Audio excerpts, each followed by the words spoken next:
chegamos nesse ponto específico da oração, do qual me parece que a maioria das pessoas estão muito interessadas, desde cristãos a não cristãos.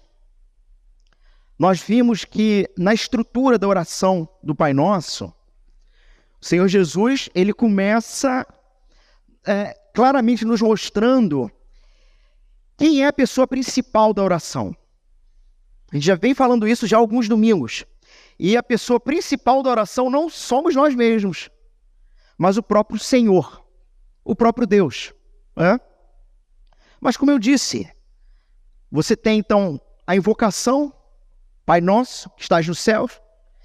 3 pedidos então: a santidade do nome, o reino dele, a vinda do reino dele e a vontade dele sendo feita. E após esses 4 elementos, quer dizer, a invocação de a quem estamos falando e sobre quem ele é, aí sim, como 4ª petição, como 4º elemento aqui dentro das petições, finalmente entramos em cena. E, como eu disse, me parece que há um caminho que ele não é natural no reino de Deus. Ele é natural no império das trevas. E ele acaba sendo natural a nós que já estamos no reino. Ou seja, nós temos um paradoxo aqui entre naturalidade e antinaturalidade.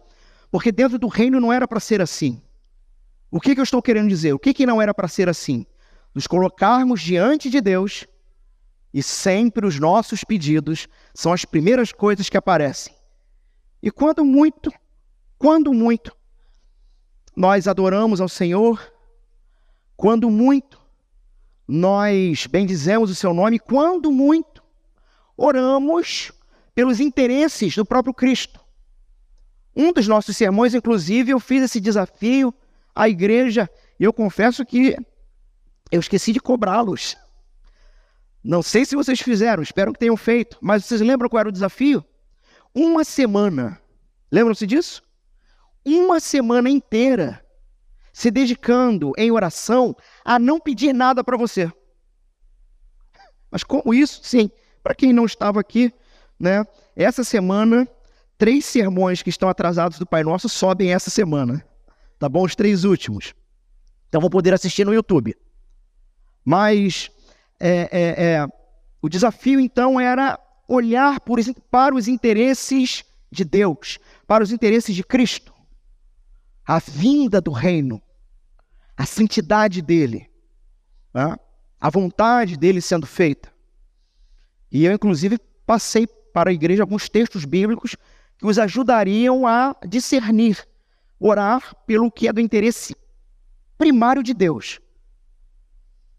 E isso precisa, na verdade, se tornar um exercício constante para nós. Eu me lembro um dos textos, quando o Senhor diz: orem para que seja enviado mais trabalhadores. Porque parece que esse é um padrão no reino, não é? Seara grande, os campos férteis, mas sempre poucos trabalhadores. Parece que esse sempre foi o padrão da época de Jesus. Mas, quando chegamos nessa 4ª petição aqui, essa petição que tem relação, agora sim, com a gente, me parece que é o mais desejado, mais interessado de todos. O tema de maior interesse de todos. Só que nós vimos durante esse período, nós olhamos para a oração do Pai Nosso e nós vimos o seguinte, que à medida em que essa oração avança, questões anteriores precisam ser trabalhadas. Chegamos então aqui, onde definitivamente, tendo tratado sobre a glória de Deus e sobre quem é, Jesus vai dizer que neste momento, este de fato é um momento de mudança de circunstâncias. Então os 3 primeiros pedidos têm relação com o próprio Senhor. E a partir do 4º pedido, ele vai ter relação com mudar as circunstâncias da vida. E o grande perigo desse trecho da oração é, às vezes, corrermos muito para chegar logo aqui. É nos apressarmos ou chegarmos cedo demais no o pão de hoje, o pão nosso de cada dia nos dá hoje. Bem, vamos examinar aqui hoje, dentro desse segundo conjunto de 3 pedidos, vamos examinar passo a passo as palavras desse pedido. Mas antes é importante a gente observar que nós não conseguiremos, de fato, vivermos o que significa dar hoje o pão nosso de cada dia, onde o verso, ele está nos desafiando a uma dependência completa de Deus. Completa. Não conseguiremos fazer isso antes de observarmos quem Deus é. Antes de percebermos que Ele é santo, soberano e todo-poderoso. Eu falei isso na semana passada, quando falei sobre a vontade.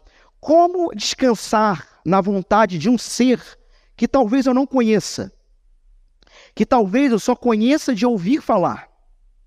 Como descansar na vontade de um ser que talvez eu só o procure nos meus momentos de desespero? E Jesus, na oração, ele começa ensinando o seguinte: não somente descansar na vontade, mas agora, de fato, confiar nesse cuidado, no suprir de Deus, vai demandar alguns pressupostos antes. Primeiro, e essa primeira parte eu vou falar muito rápido, a paternidade de Deus. Porque, veja, dar hoje o pão de cada dia não é, dentro da estrutura da oração, a parte mais importante. Ela está meio que ali no meio, parece estar jogado, ele parece que entrou ali. Porque ela não é a coisa mais importante. No entanto, para que você possa orar, fazer essa oração com conhecimento de causa, a primeira percepção é sobre esse Pai que está no céu e essa intimidade e esse acesso que Ele nos dá. Parece que, ou pelo menos eu já ouvi, dois polos de pessoas. Uma que se coloca diante de Deus pedindo de tudo, mas apenas pedindo, como se fosse um grande gênio da lâmpada. É um extremo. Mas há um outro extremo de pessoas que dizem o seguinte: não, eu não vou incomodar Deus com esse pedido. Esse pedido talvez seja muito pequeno para Ele, talvez seja um pedido que eu mesmo consigo resolver. Pois é, o problema desse tipo de pensamento, tanto de um quanto de outro, é que não partem de uma relação franca e honesta com esse Deus.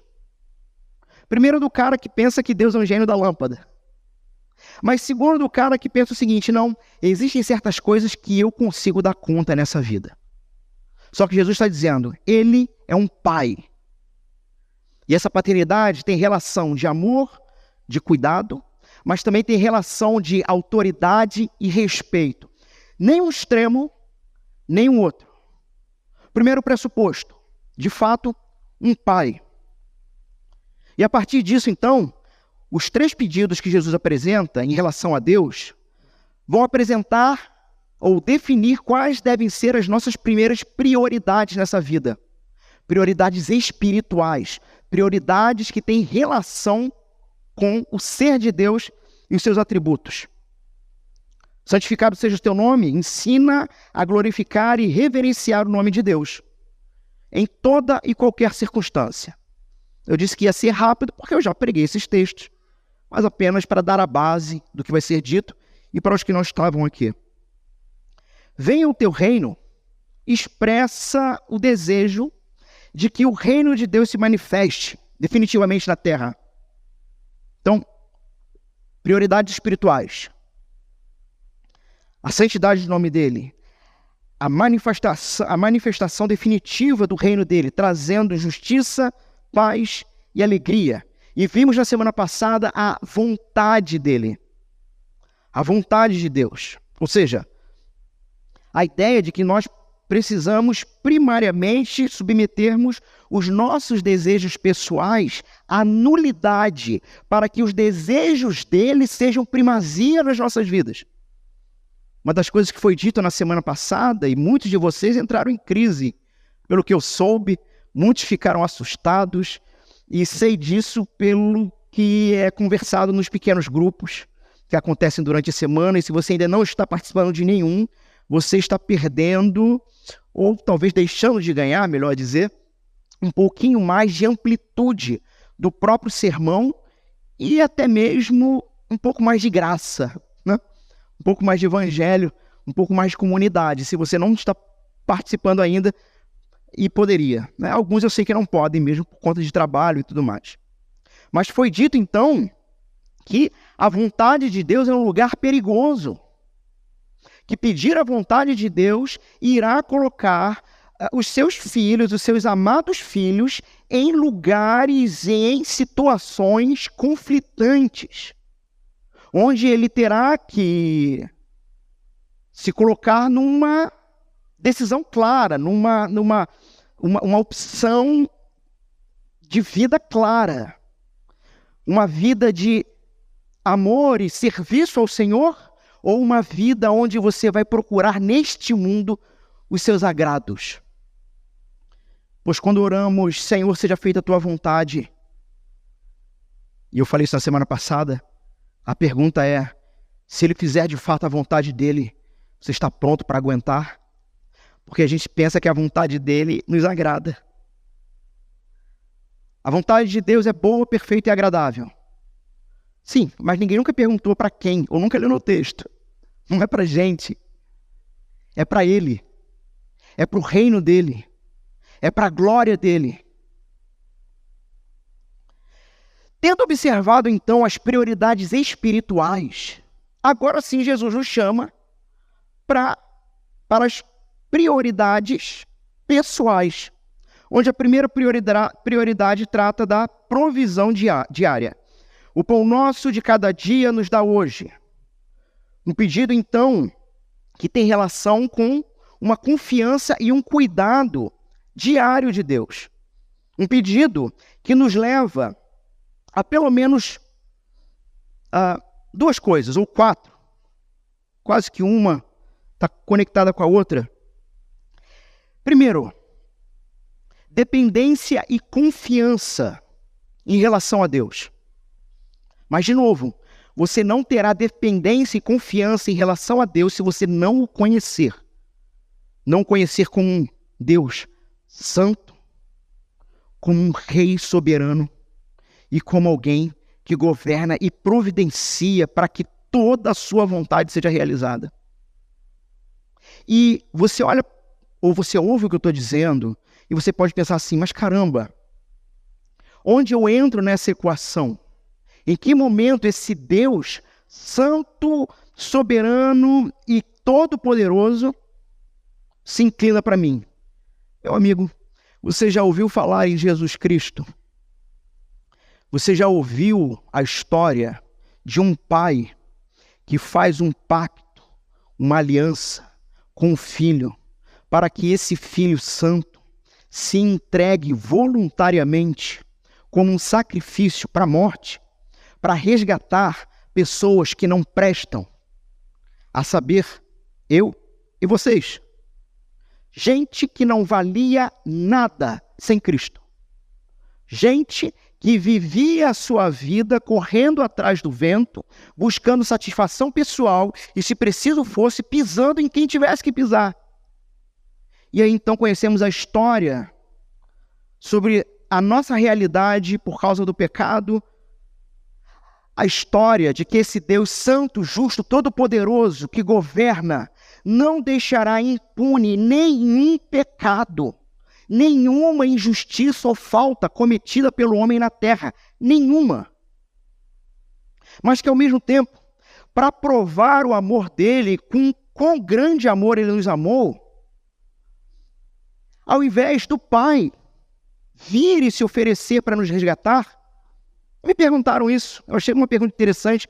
Por que não foi o Pai que veio? A Bíblia vai dizer que Deus amou o mundo de tal maneira que entregou quem? O Filho. Ou seja, qual é a ideia?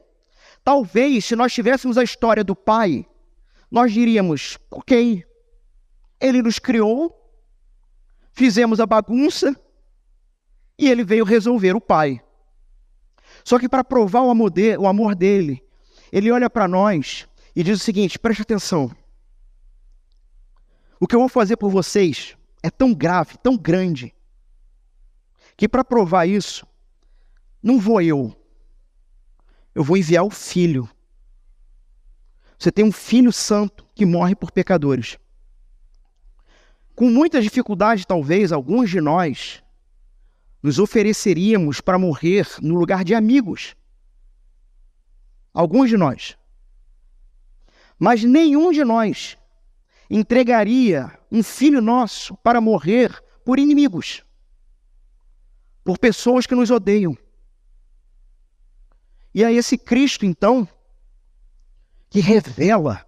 É por isso que a Bíblia diz que o Evangelho revela a justiça de Deus, revela o amor de Deus. É uma história que, se você crer e amar, terá a sua vida completamente modificada nele. Porque ele mostra não somente o que deveríamos receber, mas o que recebemos no Filho, amor. Me diga, diante de uma história dessa, eu precisaria realmente ter mais argumentos para dizer, confie no Senhor, confie na provisão dele, porque o pão nosso de cada dia nos dá hoje é um chamado a uma dependência e uma confiança plena. É reconhecer que todas as nossas necessidades são supridas por Deus. É olharmos uns para os outros e nos incentivarmos, agora, expostos a isso, a uma postura de confiança diária na provisão de Deus. Deus cuida. Deus cuida.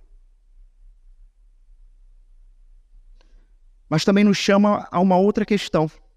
Não só a dependência e confiança nele, mas a olharmos para nós mesmos, encarando a nossa pequenez, encarando o quão somos frágeis. E vivemos uma vida de, primeiro, simplicidade, mas também de contentamento, satisfeitos. Porque, até me adiantando um pouco o meu esboço, por que Jesus não instruiu a que pedíssemos logo a provisão do mês?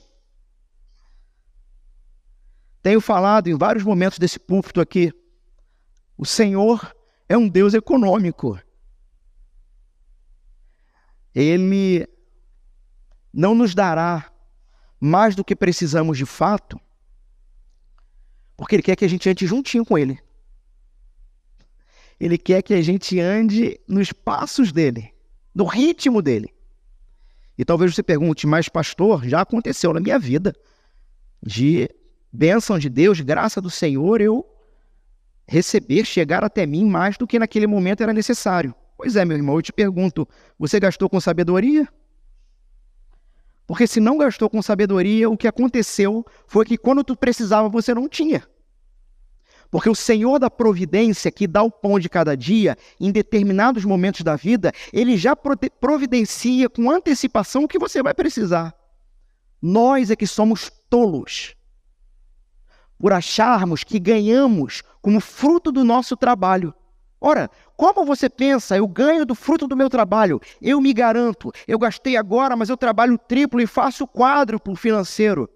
E como, com esse tipo de pensamento, ao mesmo tempo, você consegue orar e ainda fazendo expressão de piedade? O pão nosso de cada dia nos dai hoje, sabe? Fazendo expressãozinha de santo. Quando, na verdade, o seu pressuposto interior é, eu me garanto. E mais? Não sei se o Senhor é tão confiável assim. Portanto, eu tenho um plano B na manga, se tudo der errado. Irmãos, eu não estou dizendo que nós não devemos ser prudentes e organizados. O que eu estou dizendo é que o pão nosso de cada dia nos dai hoje pressupõe, de fato, não ter nenhum problema em ter uma vida simples. Não ter nenhum problema com isso. E não somente isso, pressupõe contentamento com a provisão diária de Deus. Pressupõe contentamento, felicidade, satisfação. As irmãs dessa igreja leram, foi ano passado, um livro chamado Contentamento, retrasado. Está indicado o livro aí, Nancy Pierce. Ou Nancy Wilson. Nancy Wilson. Contentamento. Conversava com a Cláudia, inclusive, essa semana. O problema desses livros, são livros muito bons. Sabe qual é o problema desses livros? É que eles botam capa de florzinha e aí o homem pensa que não é para ele ler. Isso é um problema de visão de editora. Livro espetacular, para todos lerem, mas aí tem capa de flor, pronto. Aí o cara acha que não pode ler aquilo, que é para mulher. E não é. Contentamento. Somos chamados a estarmos contentes no Senhor.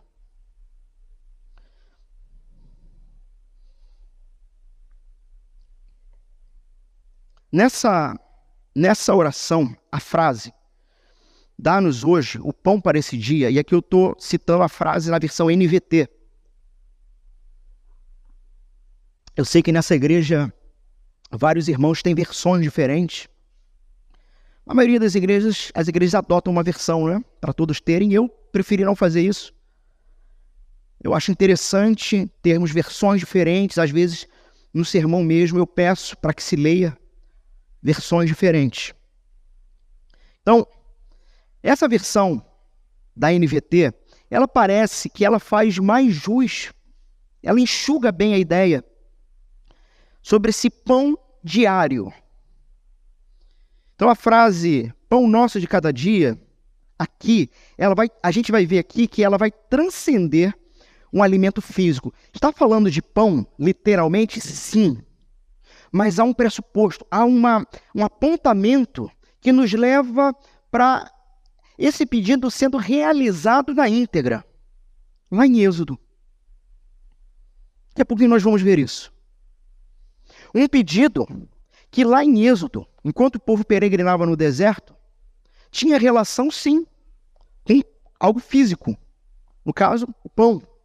Mas também tinha relação com a vida espiritual do povo. Vocês vão se lembrar quando Jesus foi tentado, ele com fome, Satanás propõe que ele transforme pedras em pães. E Jesus vai dizer, não, nem só de pão viverá o homem, mas de toda palavra que procede da boca de Deus. Jesus estava citando um texto de Deuteronômio. Um texto do qual Moisés ali está registrando que o povo estava reclamando. Ou seja, não estava contente. Mesmo tendo sido libertos do Egito, sentiam saudades das cebolas do Egito, dos alimentos, da fartura do Egito. Não estavam contentes, nem com a vida simples e nem com a própria provisão diária. E Moisés vai dizer ali, olha só, estão há tantos anos aqui, o Senhor cuidou, fez isso. As roupas de vocês não se rasgaram nesses 40 anos. As sandálias dos seus pés não arrebentaram. Sabe por quê? Porque, isso é Moisés dizendo lá em Deuteronômio, e Jesus vai citar. Porque nem só de pão viverá o homem, mas de toda palavra que provém da boca do Senhor. Porque o que provém da boca do Senhor sustém você não somente espiritualmente, mas materialmente. Embora talvez você nunca tenha nem se tocado nisso.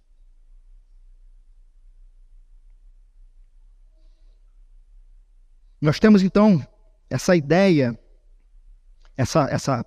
esse trecho da oração, que representa a provisão divina em todas as necessidades básicas.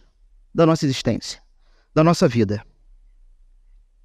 E aqui, a gente não pode esquecer, o Pai Nosso, ele está bem no meio do Sermão do Monte, né? Então, para aqueles que nos visitam, nós estamos fazendo uma série no Sermão do Monte. E agora no Pai Nosso virou um spin-off, né? Uma série dentro de uma série. Mas em todo o Sermão do Monte, o Senhor Jesus, ele está instruindo os seus discípulos e apresentando as prerrogativas do reino dele. Os teólogos, os exegetas vão dizer que o Sermão do Monte é o manifesto do reino, o reino que está se espalhando. E aqui nós percebemos mais uma lógica do reino. Uma lógica que ela vai se diferenciar da lógica humana, da lógica da sobrevivência do homem caído. Por quê? Porque a lógica da sobrevivência humana, ela vai ser caracterizada por uma constante luta. É uma ansiedade. Eu não sei nem que nome dá isso. Mas vocês devem saber. Porque nós sentimos isso. De vez em quando. Mas é um furor, é um medo, uma preocupação, uma constante luta por provisão. Uma constante luta por segurança. Uma luta incessante que te tira a paz da alma. Que, aliás, é a primeira coisa que vai ser retirada. Depois de você perder a paz da alma, você perde a paz e a comunhão dos seus irmãos. E o terceiro caminho é triste. Para retornar é difícil. Muito difícil. Mas essa é a lógica do império da qual nós fomos arrancados antes. Ninguém nasce cristão. Ninguém nasce salvo no Senhor Jesus. Todos nascem escravos da carne, do mundo e do diabo. Todos nascem no império das trevas, do qual, desde bebezinho, aprendem a fazer a vontade do seu Senhor, a saber, Satanás. Qual a primeira vontade do seu Senhor, Satanás? No bebezinho. Espero que vocês não se escandalizem com isso. Mas sim, o bebezinho. A primeira vontade dele é que a minha vontade seja feita. Que papai e mamãe se exploda. Um teólogo chamado Jonathan Edwards chamava as crianças da sua congregação, ele é do século XIX, chamava as crianças da sua congregação de little snakes,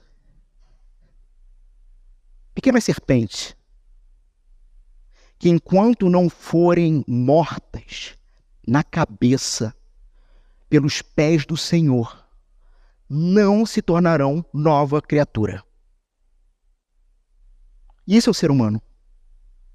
E o problema é que, uma vez arrancados do império das trevas e colocados no reino do amor, continuamos ainda tendo a tendência de viver segundo o padrão do império das trevas, que é uma vida louca, corrida, em busca, de novo, de provisão, segurança e controle. Você quer conhecer um não cristão? Observe o quanto ele é desesperado por controle de tudo. Você quer conhecer um cristão fraco na fé? Observe o quanto ele anda desesperado nessa vida por não conseguir controlar, porque não está descansando no governo, na soberania, na vontade, e consequentemente quando ora, Senhor, dá o pão de cada dia, na verdade é um cínico, porque ele não confia no Senhor. Tudo isso acontece, essa lógica do mundo caído, após o pecado de Adão e Eva.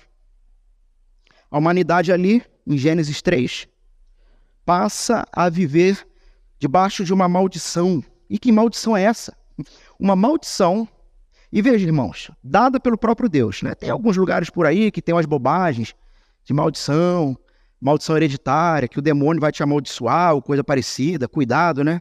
Não pisa na galinha da esquina. Sabe esses negócios? Crente não tem medo dessas coisas, não. Na Bíblia, de ponta a ponta, só tem um que amaldiçoa: Deus. Ele que é o Senhor. Ele que é o Senhor.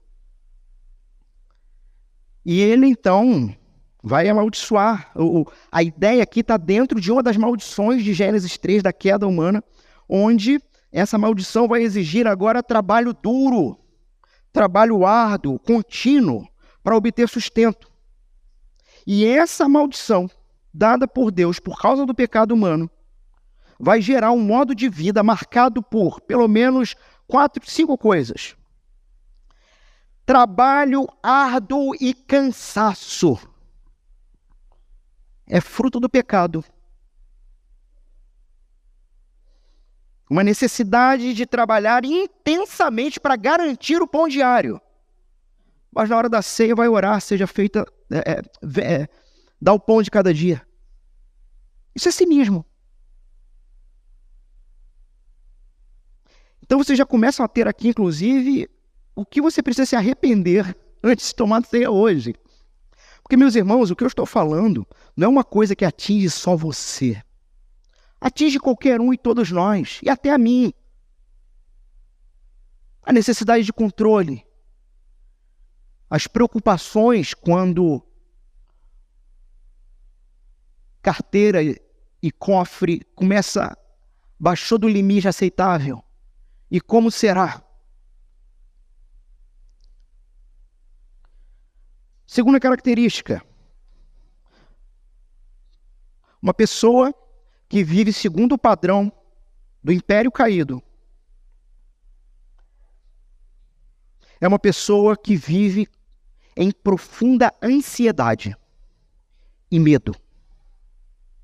É uma pessoa ansiosa e que tem grande medo do amanhã, do futuro. O que há de ser de mim? O que irá acontecer? É um constante medo pela falta de recursos. Você é levado, então, a uma ansiedade, e essa própria ansiedade vai ter a tendência de te levar, sabe a quê? Acúmulo de bens materiais, porque você não confia no Deus que te dá todos os dias. Terceiro, foco na sobrevivência. É o indivíduo que ainda vive no padrão do império caído. A vida humana acaba se reduzindo a uma busca incessante para viver. Você não tem mais nada nessa vida assim. Você não tem outro foco. Você quer viver bem, e enquanto você não resolver essa área da sua vida, todo o resto é 0,2. Daqui a pouquinho, no próprio Sermão do Monte, vamos falar um pouco mais sobre isso. Sabe, buscar primeiro o reino de Deus e a sua justiça? Vamos chegar lá. Estamos aqui ainda num preâmbulo, nas características. Então, foco na sobrevivência. O indivíduo, ele vai deixando cada vez mais pouco espaço para 2 coisas: descanso e confiança em Deus. Porque ele tem que sobreviver. Porque eu não sei se esse Deus que mandou o filho dele para morrer no meu lugar vai ser bom o suficiente, vai ser justo, vai ser fiel. Com a própria palavra dele, eu não sei se ele vai ser fiel e me manter. Eu tenho que sobreviver. Eu preciso fazer qualquer coisa. Eu preciso de mais um bico. É o Julius. Eu preciso de mais alguma coisa. Eu tenho que levantar mais. Eu preciso de mais. Eu preciso de mais. Eu preciso de mais. E quando você menos perceber, está tomando diazepam, alprazolam, lexotan. Porque não percebeu que você entrou na rota da Babilônia. Os mais antigos da igreja sabem desse sermão. A rota da nova escravidão, dos novos deuses, E parece que o grupo de discipulado de sexta-feira falou um pouco sobre isso. Dos novos deuses. Esqueci o nome do autor que citaram, mas...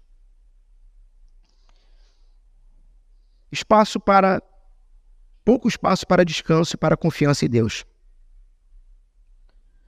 E, meus irmãos, quando nós olhamos para esse texto, a referência clara é nos lembrarmos da história do maná no deserto. Somos lembrados ou relembrados da provisão de Deus para os israelitas no deserto.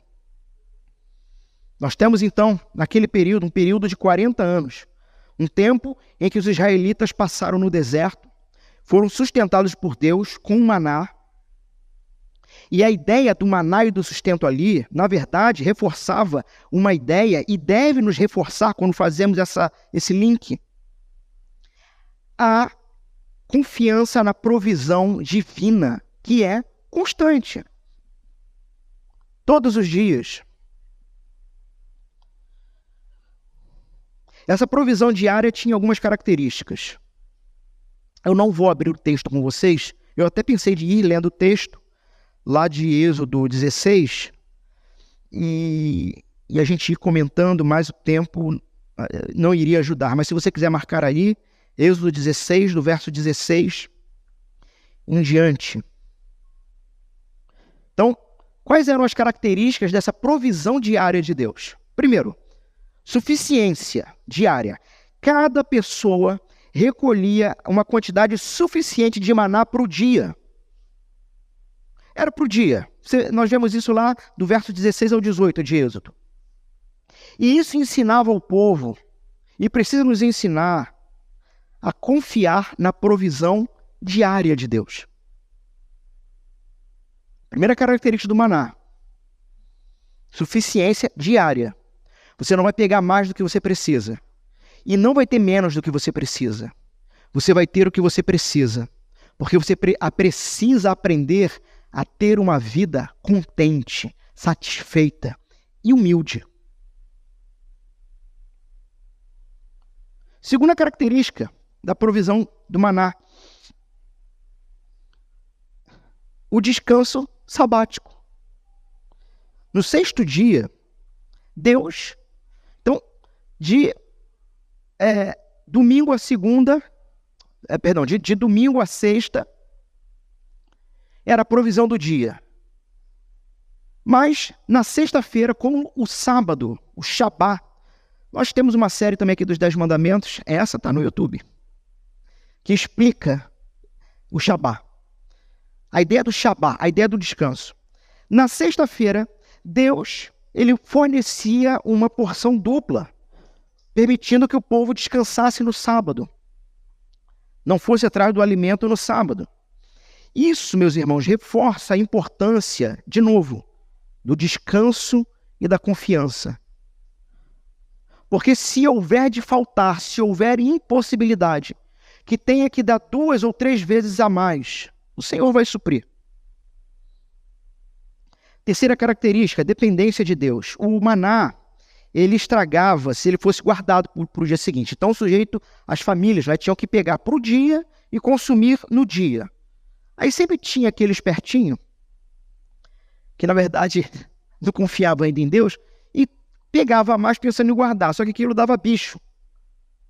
Apenas no sábado era preservado, porque Deus estava ensinando o povo a confiar diariamente nele, e não somente a confiar diariamente, ao não acúmulo, porque a nossa vida não é deste mundo. Porque nós não trabalhamos para este mundo, nós não guardamos para este mundo, mas vamos ser orientados pelo Senhor a trabalharmos arduamente para construirmos tesouros para a eternidade. Onde já falei aqui em outro momento, muitos por aí tratam os cristãos como pessoas sem gana, sem vontade sem ambição. Mas o cristão é a pessoa mais ambiciosa da existência. Porque o que ela ambiciona, a traça não come, a ferrugem não destrói, o ladrão não leva. Ele ambiciona a eternidade.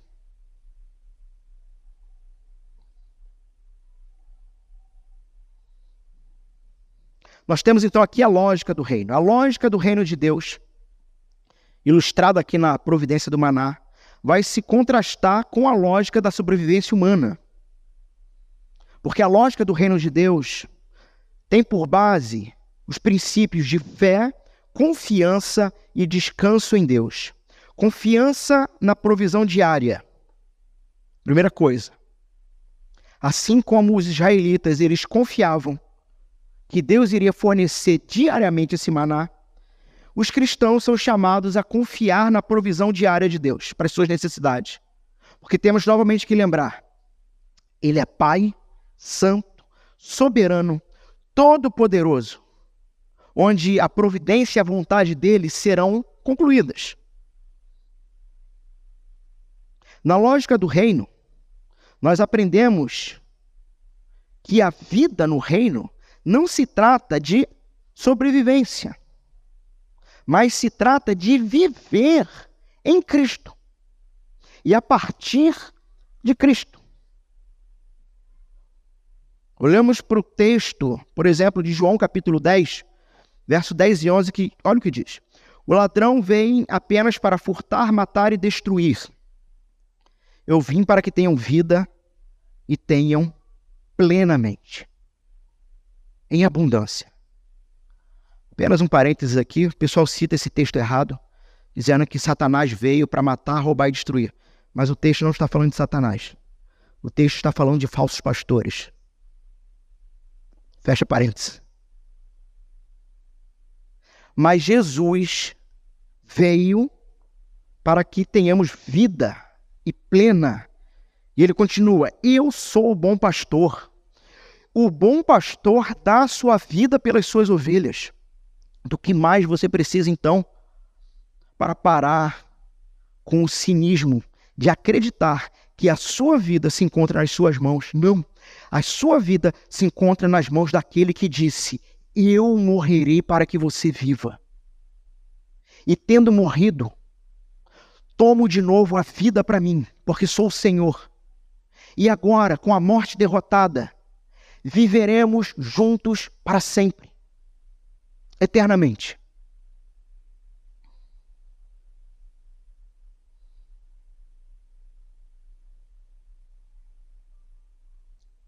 Somos levados, então, dentro da lógica do reino, a uma vida de gratidão e de contentamento com o Deus que provê. E uma vida de gratidão e contentamento necessariamente nos leva a rejeitar a ansiedade e o acúmulo excessivo. Filipenses capítulo 4, versos 6 e 7 diz, ouçam, não andem ansiosos por coisa alguma, mas em tudo, pela oração e súplicas, e com ação de graças, apresentem os seus pedidos a Deus. Vocês perceberam o oposto da ansiedade? O oposto da ansiedade não é não ficar ansioso no sentido simplesmente, você fecha os seus olhos, faz uma força mental e diz, eu não vou ficar ansioso, eu não vou ficar ansioso. Não. O remédio para a ansiedade é se colocar em oração diante do Senhor. Mas o conhecendo, e a partir daqueles pressupostos que eu estou martelando muito aqui. Santo, soberano, todo-poderoso, que cuida e que matou o próprio filho para que você viva. É esse que disse, eu vou cuidar de você. E quando a ansiedade bater na porta do seu coração, traz para mim, entrega para mim. E Paulo continua aqui em Filipenses. E a paz de Deus, que excede todo entendimento, guardará os seus corações e as suas mentes em Cristo Jesus. Paulo, falando a Timóteo, capítulo 6, a partir do verso 8. Apóstolo Paulo agora dizendo, novamente, de fato, a piedade com contentamento é grande fonte de lucro, pois nada trouxemos para este mundo e dele nada podemos levar. Por isso, tendo o que comer e com o que vestir-nos, sejamos com isto satisfeitos. Confrontador, não é? Quando nós olhamos para esse mundo de consumo, quando nós olhamos para o anúncio do lançamento do mais novo iPhone, ou qualquer coisa parecida, quando olhamos para a vida pueril,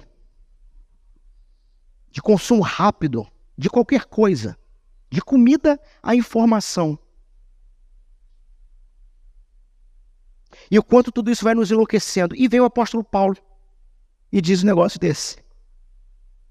Mas ele disse um negócio desse porque Jesus disse antes lá atrás: orem e orem com fé, o pão de cada dia. Dá o de hoje. E Paulo continua aqui para Timóteo. Verso 9.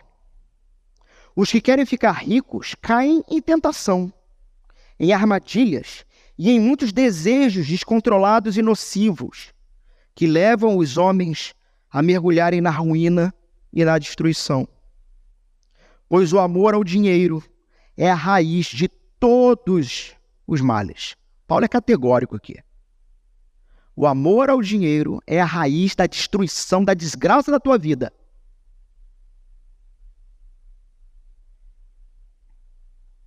Algumas pessoas, por cobiçarem o dinheiro, Paulo ainda, desviaram-se da fé e se atormentaram a si mesmas com muito sofrimento.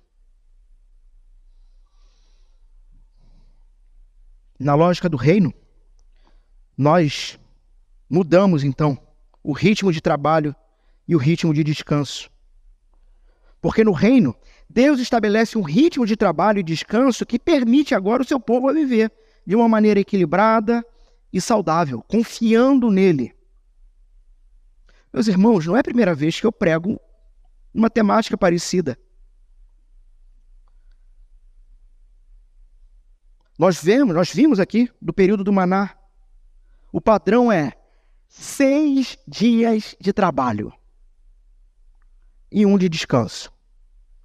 Eu até brinco que hoje na nossa cultura ocidental, para alguns que têm a graça de não trabalhar sábado, né? Acabam tendo 2 dias de descanso. Mas ainda assim, andamos em grande desespero atrás de segurança e provisão, guardando, caso Deus fale comigo. Somos lembrados, ou somos levados a nos lembrar, de que é Ele quem dá o pão de cada dia. Ou seja, não somos nós que conquistamos, mas Ele conquista. E a partir dessa realidade, nós olhamos para o salmista no Salmo 127. E olha o que ele diz. Eu coloquei 3 versões diferentes aqui. NAA, versão da Bíblia, NVI e NVT. Eu vou ler só a NVT para ganharmos tempo. Diz o seguinte, Salmo 127. Se o Senhor não constrói a casa, o trabalho dos construtores é vão. Se não é... Preste atenção aqui no que eu vou dizer. Já falei isso aqui várias vezes, eu sou o pastor de vocês, não estou jogando conversinha para o alto. Aqueles que nos visitam, não se espantem. Mas eu estou falando com as ovelhas que o Senhor me deixou. Eu só não vou dizer nome para não constranger. Mas o Senhor diz na sua palavra, se não é Ele que está construindo a sua casa, se não é Ele, em vão é o seu trabalho. Você está trabalhando para nada. A traça vai comer. O consumismo, a vida supérflua vai levar. Você não vai ver o fruto do seu trabalho, porque você não está confiando no Senhor que sustém. mas está enlouquecido nesse mundo, se não é Ele que constrói, você está perdendo sua vida, vai criar cabelos brancos rápido, está perdendo sua energia, porque você não verá o fruto do seu penoso trabalho, porque não está nele. Porque por causa do seu trabalho, o reino e a justiça estão ficando de lado. E ele continua. Esse salmo é espetacular. Se o Senhor não protege a cidade, de nada adianta guardá-la com sentinelas. Não é você que protege o seu lar. É o Senhor. É inútil, verso 2, trabalhar tanto. Eu gostei da NVT por isso. Aqui ela é bem direta. É inútil. Vocês estão ouvindo o que o Senhor Deus está dizendo no salmo dele? É inútil trabalhar tanto. Inútil. Talvez uma meia dúzia aí poderia dar os braços e cantar aquela canção, inúteis. A gente somos inúteis. E não é falta. Chega a hora que, irmãos, chega uma hora que eu, como pastor, e alguns outros irmãos preocupados, a gente já não tem mais o que falar para vocês.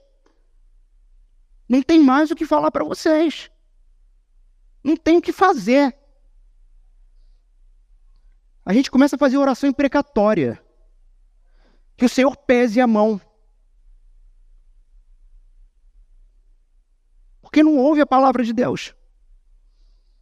É inútil trabalhar tanto, desde a madrugada até tarde da noite, e se preocupar em conseguir alimento.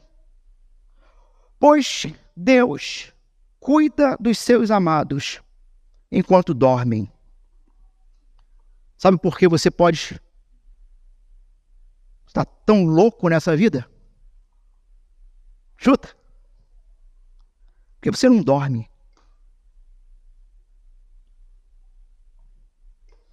Simples assim. Vocês vieram de suas casas hoje para ouvirem isso. Você não dorme, porque você não descansa no Senhor. Esse pedido, então, meus irmãos, não se trata apenas de uma súplica por alimentos, mas se trata de fato, depender profundamente de Deus e confiar nele para todas as nossas necessidades diárias. Trata-se de um reconhecimento diário de que a nossa sobrevivência e bem-estar dependem exclusivamente da provisão divina. Mas, meus irmãos, nem eu sou suficiente para essas coisas. Nós não somos suficientes para essas coisas. Nós não obedecemos perfeitamente ao Senhor. Nós não cumprimos todos os seus desígnios perfeitamente. Mas graças a Ele, que Ele enviou um substituto que cumpriu, a saber, Jesus o Cristo. Jesus cumpre perfeitamente o versículo, o pão nosso de cada dia, nos dá hoje.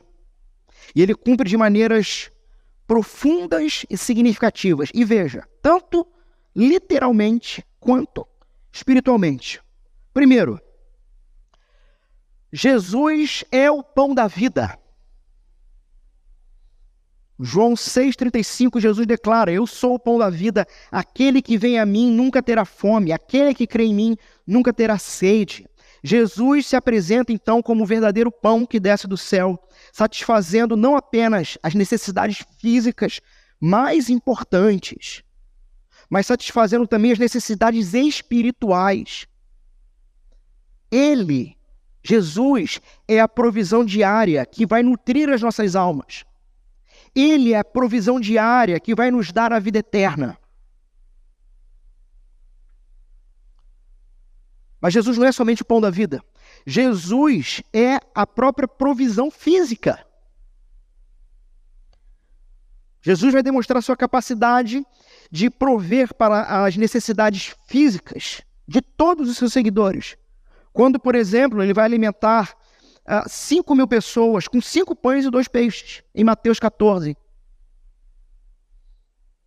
Realizando esse milagre, Jesus mostrou que ele tem o poder de suprir, meus irmãos, todas as nossas necessidades físicas, materiais, diárias. Ele não é um Deus distante que está sentado no seu trono e cuida de nós apenas espiritualmente. Mas deu prova de que cuida de absolutamente tudo, nos encorajando a confiarmos na provisão dele. Jesus é aquele que definitivamente dependeu de Deus perfeitamente, em tudo. Jesus ensina sobre essa confiança em Deus para a provisão diária. A gente vai chegar nesse texto, então não vou me deter nele. Mateus capítulo 6, verso 25 em diante. Onde ele diz para não nos preocuparmos com o que comeremos, com o que vestiremos, pois nosso Pai Celestial sabe do que a gente precisa. Sabe de todas as coisas. Jesus, ele não instrui a gente apenas a orar por nosso pão diário, mas Jesus, ele também viveu uma vida de total confiança na provisão do Pai, demonstrando que a gente pode e deve depender de Deus para todas as necessidades. Mas Jesus também foi o sacrifício e a comunhão. Na última ceia, Jesus toma o pão, dá graças, parte o pão, dá aos seus discípulos. E lá em Lucas, capítulo 22, verso 19, ele vai dizer: este é o meu corpo, dado por vós. Jesus é aquele que se apresenta a nós, se tornando o pão partido, oferecendo seu corpo como sacrifício para a nossa salvação. Jesus, ele é a celebração da ceia. E nessa celebração e na comunhão que ele propõe, ele nos lembra da sua provisão contínua e do sustento espiritual que nós recebemos através da morte e da ressurreição dele. Jesus nos dá esse modelo de oração. Quando Jesus nos ensina a orar o Pai Nosso, ele nos mostra que nós podemos e devemos confiar em Deus. Exemplificando, Jesus vai exemplificar a oração dependente ao longo de toda a sua vida, sempre buscando a vontade do Pai, com frases como a minha vontade, ou a minha comida, melhor dizendo, é fazer a vontade daquele que me enviou. E ele conclui, e a vontade dele é esta: que de todos que ele me deu, não se perca nenhum.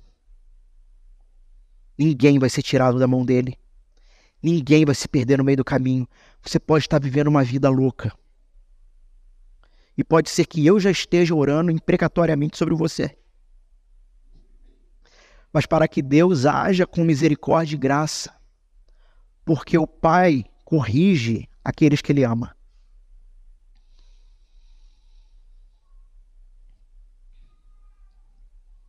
Em suma, Jesus cumpre o versículo, pão nosso de cada dia. Ele é o pão da vida que nos sustenta espiritualmente. Ele é o provedor das nossas necessidades físicas. Ele é o modelo de total dependência de Deus. Ele é o sacrifício que nos oferece comunhão eterna com Deus. Ele é o exemplo vivo do cuidado diário e da provisão de Deus.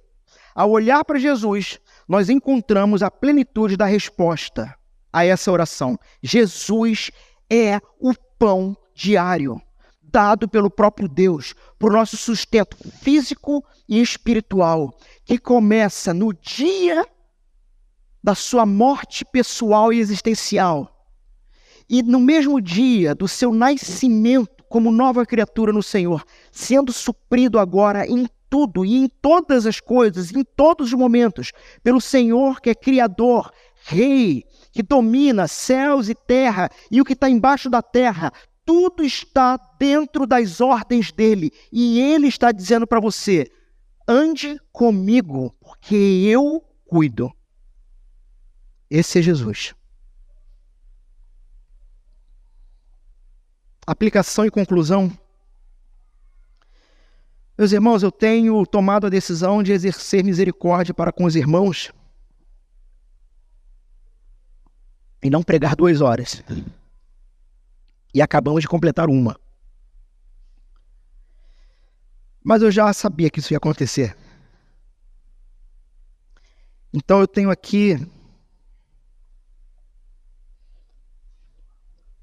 Eu tenho 5 aplicações, mas eu só vou trazer 1. Porque tomei a decisão de as outras 4 transformar em devocionais para YouTube ou para o Instagram. E aí, ao longo da semana, os irmãos vão poder ver as outras aplicações aí nas mídias aí. Tá bom? Então, para vocês saberem quais são. E isso aqui vai virar uma devocional.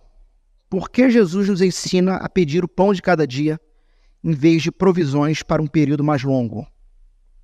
Eu vou responder isso online. Como podemos aplicar a lição da dependência diária num mundo que valoriza a autossuficiência e o acúmulo? De que maneira nós temos experimentado a provisão diária de Deus, tanto físico quanto espiritualmente? A gente consegue perceber? Você tem visto? Você consegue discernir? Vamos trabalhar isso. Como esse verso nos impulsiona para a prática da vida missional, tanto como indivíduos como igreja. Veremos isso ao longo da semana. E para finalizar aqui, eu quero tratar do seguinte. Como o conceito de pão nosso nos ensina sobre a importância da comunidade e de compartilhar com os outros. Meus irmãos, eu serei muito breve. Muito breve, muito breve. Nós teríamos aqui bastante coisa para ver. Talvez isso aqui também vire uma devocional. Mas basicamente, meus irmãos, nós temos o primeiro pedido em relação a nós, na oração, no plural. E não é à toa. Não é à toa. Imagine uma grande mesa de jantar. Imagine que nessa mesa, todos nós nos reunimos para comer. Cada pessoa traz algo para compartilhar. Juntos, todos teremos mais do que o suficiente. Temos aqui uma imagem, uma ideia interessante de entender esse conceito do pão nosso. Uma provisão que é para todos e que não é apenas para um. Porque ainda assim, mesmo tendo exposto ou tendo sido expostos, todos nós, a esse texto hoje, ainda assim temos uma tendência, ou teremos uma tendência muito grande do singular. Definitivamente não vou trabalhar isso aqui, não vai dar tempo, eu vou só resumir.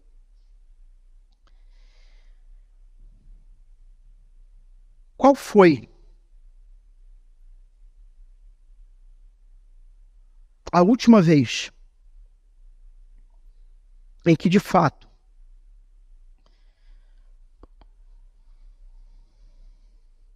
você pediu a Deus pelo pão do seu irmão?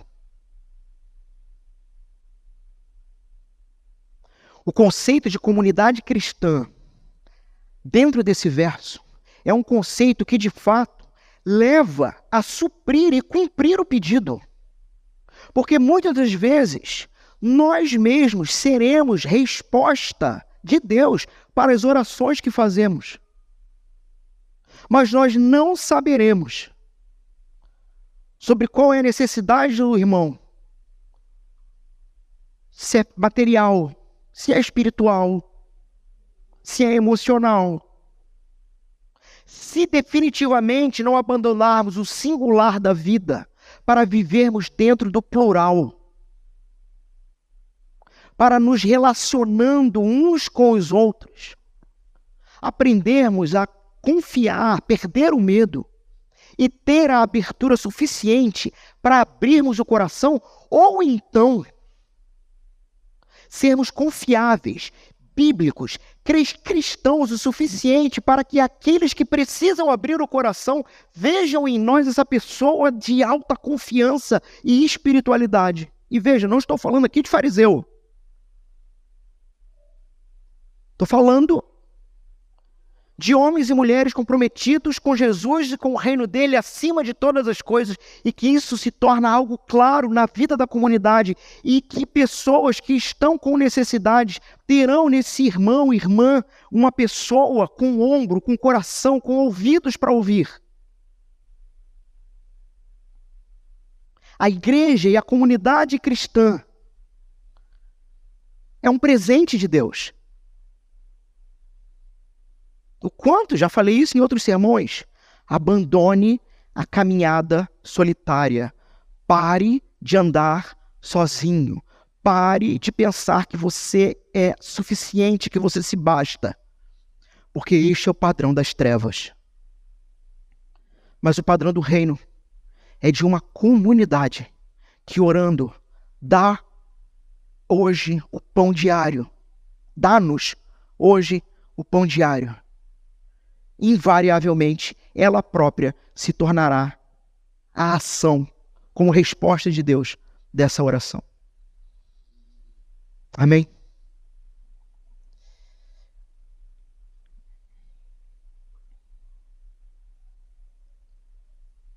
Que tenhamos, então, dependência diária de Deus, crendo na provisão física e espiritual de Jesus.